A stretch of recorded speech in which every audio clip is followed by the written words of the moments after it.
Et bonsoir à tous, c'est Monsieur CSS3 et aujourd'hui on se retrouve pour la vidéo spéciale 100 abonnés où je vais vous apprendre à créer une application Android avec les langages web. Voilà. Alors avant de commencer la vidéo, je tiens que ça me fait énormément plaisir parce que 100 abonnés pour moi c'est pas rien.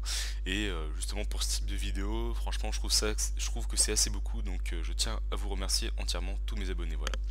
Alors on va commencer directement la vidéo et il faudra d'abord installer Node.js pour ce tutoriel puisque on aura besoin des commandes npm pour installer Apache Cordova puisque nous allons faire en fait justement notre application avec Apache Cordova. Voilà, donc comme vous pouvez le voir, c'est des applications qui se font avec l'interface graphique HTML CSS, donc l'interface graphique web et, JavaScript pour justement faire les interactions avec le téléphone. Voilà. Alors pour commencer, il va falloir en fait ouvrir le CMD pardon, et installer Cordova. Donc ce qu'on va faire, puisque comme je vous ai dit, il fallait installer Node.js, on va taper npm install. Donc en gros, vous allez ordonner à npm d'installer Cordova. Donc vous faites "-g" en fait, parce que "-g" c'est pour que ça s'installe sur le système entier, pardon. Voilà. Donc sur votre système d'exploitation en entier. Voilà. Enfin, voilà, vous avez compris. Voilà. Donc ensuite vous appuyez sur entrée et normalement ça vous installe Cordova. Normalement, donc en général ça le fait, hein, parce que c'est comme ça que c'est la commande pour installer Cordova. Donc moi je vais pas le faire puisque je l'ai déjà installé. J'ai pris de l'avance puisque ça prend assez de temps et ma connexion est pas super. Mais bon, vous le faites chez vous et ça marche normalement, il n'y a pas de problème, hein. Alors, comme vous pouvez le voir, je me suis mis sur le bureau puisque je veux créer en fait mon dossier d'application sur le bureau. Voilà. Alors, ce qu'on fait, c'est qu'on appelle Cordova, voilà, et on lui dit de créer un dossier avec l'application. Donc moi, je veux que ça se nomme MCSS3, voilà. Et derrière, je vais rajouter le com avec MCSS3 code pour dire que ça appartient et point Android, hein, et on va mettre ça au hasard et on va remettre MCSS3 puisque l'application va s'appeler MCSS3. Voilà. Donc on rentre tout ça, on appuie sur entrée. Il faut juste attendre un petit peu parce que mon ordinateur il est un peu long quand il crée le dossier et normalement tout s'installe correctement. Voilà. Alors vous pouvez voir qu'il n'y a rien sur le bureau, mais bon, ça va pas tarder à arriver. Voilà, et vous pouvez voir aussi qu'il y a une petite nouveauté, je suis passé à Windows 10 alors qu'avant j'étais sous Linux. Et voilà, donc un dossier MCSS3 c'est créé. Et vous pouvez voir que nous avons les plugins pour justement, en fait vous verrez ça plus tard, je vous expliquerai plus tard. Il y a les plateformes où on ajoute Android, iOS, Windows Phone et BlackBerry. Et justement, c'est cette partie qui nous intéresse, c'est là où nous allons coder notre style d'application et le JS pour avoir les interactions avec le téléphone, voilà c'est ça. Alors nous, bien sûr, on veut créer notre application pour Android et iOS, voilà, et on va justement créer justement cette application pour Android et iOS. Donc on fait Cordova plateforme add Android et --save pour qu'il nous sauvegarde la configuration. Voilà. Alors faut toujours attendre un petit peu, hein, et normalement il vous installe tout ça. Voilà. Juste aussi, il y a une petite précision que je vous ai, enfin c'est une énorme précision en fait, puisque vous avez besoin current working directory, ah oui, juste ça, il faut que j'aille dans MCSS3, hop, voilà, et que je relance la commande, voilà. Puisque quand vous avez créé en fait votre application, il faut qu'il trouve le dossier plateforme, et s'il le trouve pas en fait, il va vous dire que c'est pas possible. Voilà, donc il faut juste se mettre dans le dossier, voilà, c'est juste une petite subtilité. Oui, donc je vous ai pas précisé, mais il faut installer en fait pour build, en fait, pour compiler votre application, il va falloir installer les SDK Android que vous pouvez avoir directement sur les développeurs.android.com, voilà. Et il faut installer directement, vous pouvez soit installer Android Studio ou installer le SDK, juste installer les SDK. Et voilà, donc vous standalone SDK Tools, hein, vous téléchargez ça. Et normalement, quand vous téléchargez ça, vous avez le AVD, donc ça c'est pour émuler je crois Android, et vous avez le SDK que je vais lancer tout de suite pour vous montrer à quoi ça ressemble. SDK Manager où en fait vous allez installer tous les prérequis pour justement compiler votre application Android. Donc ça franchement c'est vraiment très important, donc je l'ai pas dit en début de vidéo, mais bon, comme ça charge, voilà, c'est toujours pas fini, je vous le dis maintenant, voilà, c'est ça. Alors vous téléchargez, et puis normalement ça s'installe directement, vous avez l'Android SDK qui va se lancer normalement, c'est toujours un peu long, hein. Je suis désolé. Voilà, donc là il cherche toutes les ressources, et pour voir en fait ce que vous allez avoir besoin comme prérequis pour compiler votre application, vous allez sur votre terminal, donc c'est pas encore fini, donc voilà, ça ressemble à ça, une petite fenêtre simple où vous cochez ce que vous voulez ajouter. Alors est-ce que c'est fini? Non, on veut pas ça, tac. Est-ce que c'est fini? Alors c'est bientôt fini, ce petit plugin is only applicable, ouais d'accord. Alors vous allez dans Cordova, et je crois que c'est requirement avec un S, je sais plus, mais en tout cas c'est ça qu'il faut marquer Cordova, hop, ouais c'est ça, donc alors est-ce que j'ai bien marqué? Oui, voilà, donc c'est requirement sans S.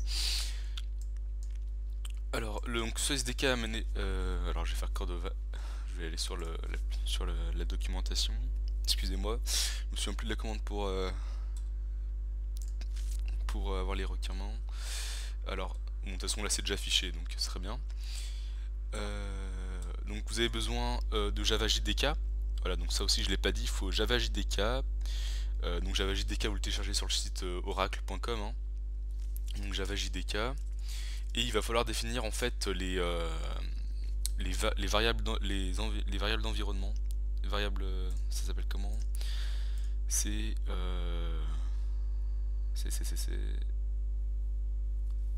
bon, c'est des variables d'environnement, je crois que ça s'appelle comme ça. Donc vous allez sur en fait oracle.com et vous téléchargez Java JDK, donc la dernière version, je crois qu'actuellement c'est JDK 8. Vous avez besoin d'installer les Android SDK, donc comme je vous ai dit la dernière fois, enfin tout à l'heure en fait, et c'est tout. Et oui, Gradle aussi, mais je crois que ça s'installe automatiquement avec Cordova. Ou soit s'il le fait pas, ça s'installe avec Android SDK, je sais plus.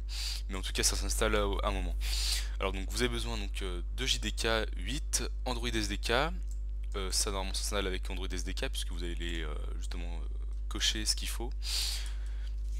Donc en général, quand vous installez Android SDK et que vous lancez l'application pour la première fois, il vous met directement en fait tous les trucs installés de base. Donc vous avez juste installé sur installe les paquets. Donc moi j'ai une mise à jour là où vous voyez, donc je la fais pas parce que ça va pas me servir à grand chose pour l'instant. Voilà, donc vous avez besoin de tous ces prérequis. Voilà. Et pour iOS, il va falloir installer Xcode, je crois, sur votre ordinateur pour compiler tout ça. Voilà, voilà. Alors ça on peut le fermer puisque on en a plus besoin.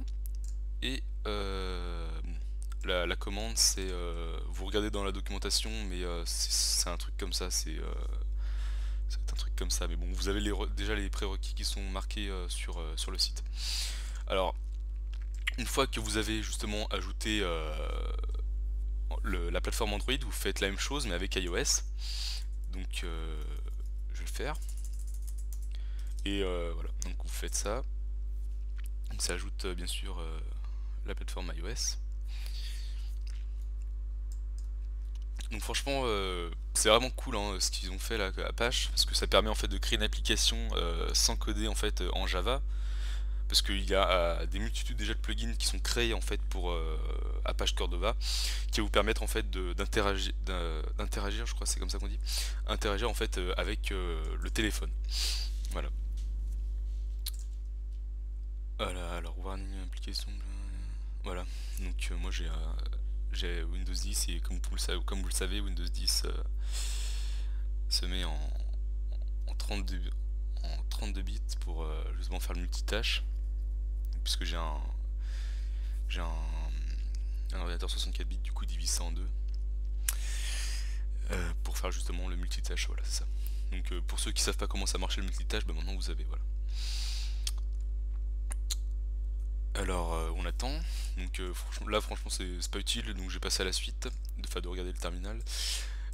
Alors quand vous allez ouvrir votre index.html, dans le premier fichier, donc dans la page en fait, quand vous allez ouvrir avec Google Chrome, vous allez voir en fait juste une icône Apache avec device is not ready, parce que vous n'êtes pas en fait sur le document JS qui est ici.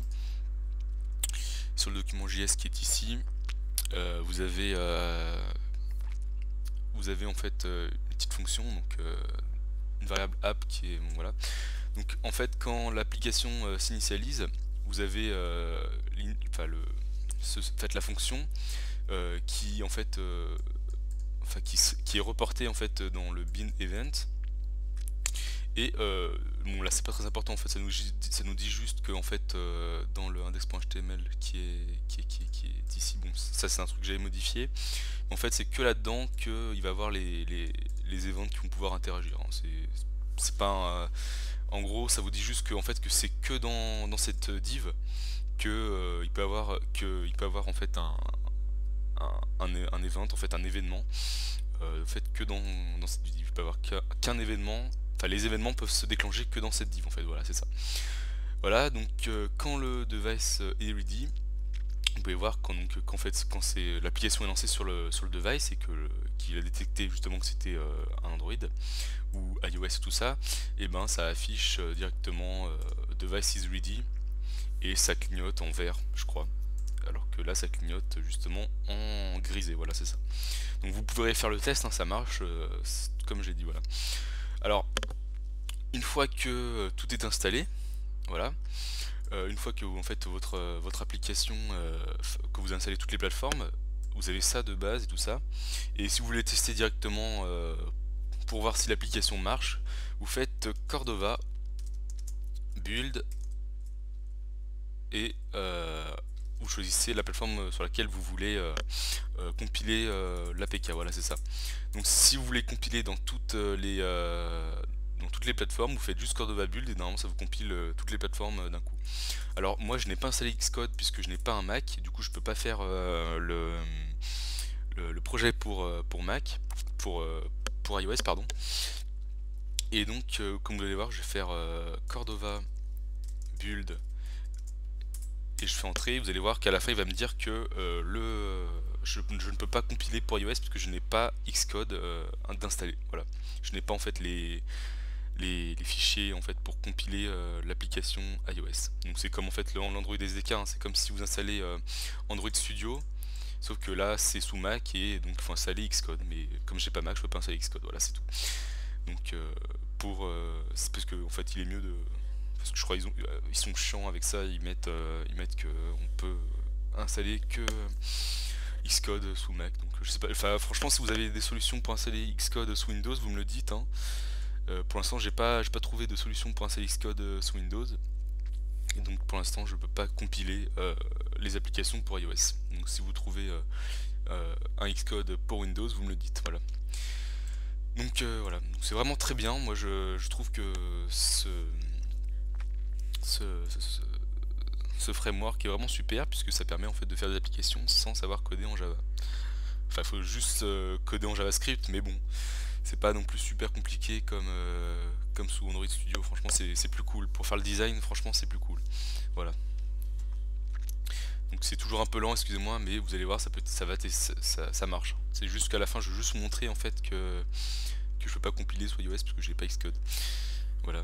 Donc ça va démarrer dans 10 secondes à peu près. Ça devrait plus durer. Voilà. Donc on attend. Donc je vais faire une petite pause et on revient juste après. Comment on fait la pause? On peut pas. Bon, tant pis. Ça se lance. Mais il faut que ça se dépêche, hein, parce que là, c'est un peu chaud. Donc oui. Donc pour après récupérer vos APK, donc vos points, je sais pas quoi en iOS, je sais pas comment ça se compile, mais je sais juste que moi dans l'Android ça se compile en point APK. Donc vous allez dans plateforme Android ou iOS selon votre choix, vous allez dans Build, vous allez dans Outputs, vous allez dans Logs, ah non, excusez-moi, ça n'a pas encore fini de compiler. Alors, en fait c'est toujours un peu long au début, mais après ça va plus vite, donc voilà. Donc là vous voyez qu'il nous a mis que Xcode build was not found, donc les Xcode build n'ont pas été trouvés, et voilà c'est tout. Donc faut aller chercher la version 6.0.0 ou mieux sur l'App Store, voilà c'est ça. Donc vous allez dans Outputs, APK, et vous voyez que vous avez vos APK. Donc vous pouvez les renommer, hein, c'est pas, en fait ça sert à rien de les renommer puisque l'application quand elle s'installe elle met directement le truc par défaut. Voilà. Quand vous allez installer l'application, voilà c'est ça, vous allez avoir le logo Apache, donc ce logo là, sur l'application. Donc je sais pas si je vais, enfin là je pense que je vais vous mettre une image à la fin de la vidéo pour voir à quoi ça ressemble et tout ça. Voilà. Donc c'est à présent terminé. Ça fait depuis 15 minutes, donc c'est très bien. C'est à présent terminé, la vidéo est à présent terminée, donc j'espère que ça vous a plu. Et j'espère qu'on va se retrouver très vite, puisque dans une prochaine vidéo où je vais vous montrer un peu le type de design qu'on peut faire en fait sur le framework Apache Cordova. Vous allez voir que très vite on peut faire pas mal de trucs. On peut vite interagir avec le téléphone. Vous allez voir que si vous vous renseignez avant que je sorte la vidéo, vous pouvez voir qu'on peut faire pas mal de trucs. Franchement c'est pas mal. Et justement si vous voulez voir à peu près les autres frameworks, je vous conseille, il y a Ionic, ça se nomme comme ça, voilà, Ionic, et vous avez PhoneGap qui est fait par Adobe, voilà. Donc c'est déjà la fin de la vidéo, spécial 100 abonnés. Je tiens encore une fois à remercier tous mes abonnés qui sont fidèles, puisque justement ils me suivent sur ma chaîne, et je vous dis à la prochaine fois. Allez, salut!